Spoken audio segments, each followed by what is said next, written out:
Abakulembeze b'abayizi ku mutendera gwa primary ku lukiiko lwabo olubatwala mu ggwanga lyonna bakiise embuga n'oluwalo lw'ensimbi ezisobye mu bukadde obubiri obubatikkudwa Katikkiro wa Buganda munnamateeka Charles Peter Mayiga ng'ono awerekeddwako baminisita ba Kabaka ab'enjawulo okubadde ow'ebyenjigiriza Kotilida Nakate Kikomeko, omwogezi w'Obwakabaka Israel Kazibwe Kitooke, owa gavumenti ez'ebitundu Oweekitiibwa Joseph Kawuki wamu n'abalala. Nga Katikkiro tannayogera, abayizi b'amasomero ab'enjawulo bayimbye ennyimba ezisuusuuta Ssaabasajja Kabaka.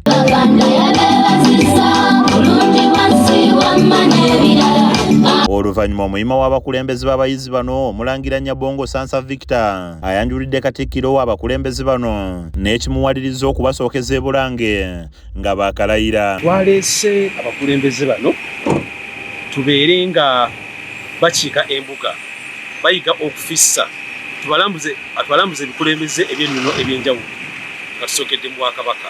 Ono alaze kye basiga bayizi bano nga balabira ku Bwakabaka omulina okuyiga okweterekera. Abakulembeze b'abayizi bano kubadde Nabatanzi Daniela ne Semyalo Adrian boogedde ku byokulabirako eby'enjawulo bye bakopa Katikkiro Charles Peter Mayiga. Batuyigiriza okulima emmwanyi.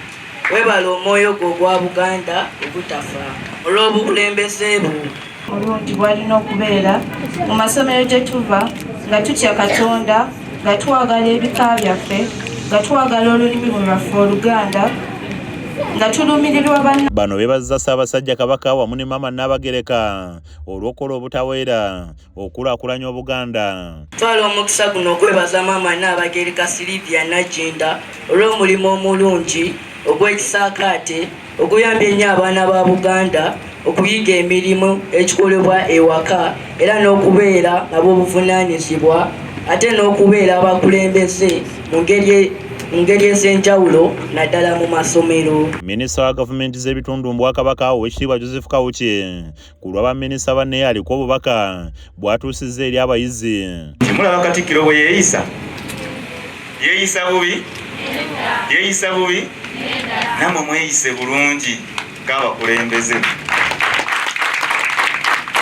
Mweyise nga Katikkiro, mweyise nga abakulu bammwe akulembera amasomero, bapetroni bammwe bemujja okufuuka abantu abawanguzi. Wano Katikkiro wa Buganda Charles Peter Mayiga akwasizza abayizi bano amabaluwa agabasiima olw'okwenyigira mirimu gy'Obwakabaka. Mu kwogera kwe asiimye abakulembeze n'amasomero agavuddeyo okutendeka abayizi eby'obukulembeze okwewala abakulembeze b'ensangi zino bagamba nti tebakyesigika. Empologoma ensajja ekulembedde eggana ly'empologoma endala lyebeera mu maaso. Kakati omukulembeze batosobola kubaako by'oyogera ani anaakugoberera. Awo nno abaana mubateeseteese bulungi era ndi musanyufu nnyo. N'okubalaga nti okuleeta oluwalo obuvunaanyizibwa bwaffe ffenna. Bw'otava buto ng'omwana omulaze ekituufu, bw'akula by'omugamba biba bimukooya bukooya. Omwana bwe yeebaako kye yeefiiriza n'akuŋŋanya oluwalo.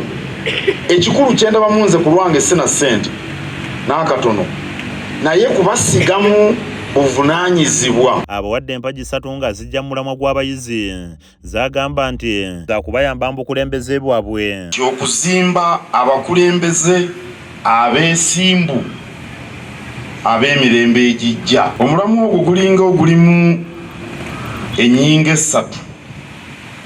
Ennyinga esooka kwe kuzimba obukulembeze. Ennyinga ey'okubiri gye ndaba eri mu mulamwa guno ya bwesimbu, bakiyise integrity. Omukulembeze talimba, omukulembeze kyayogera era kyakola. Katikkiro alambuludde ku bukulu bw'omulamwa gwe balonda ng'abba abakulembeze b'abayizi gwagamba nti mukulu nnyo. News Kyomuhendo oyo akusakidde emboozi eno ku lwa KSTV Agaalero.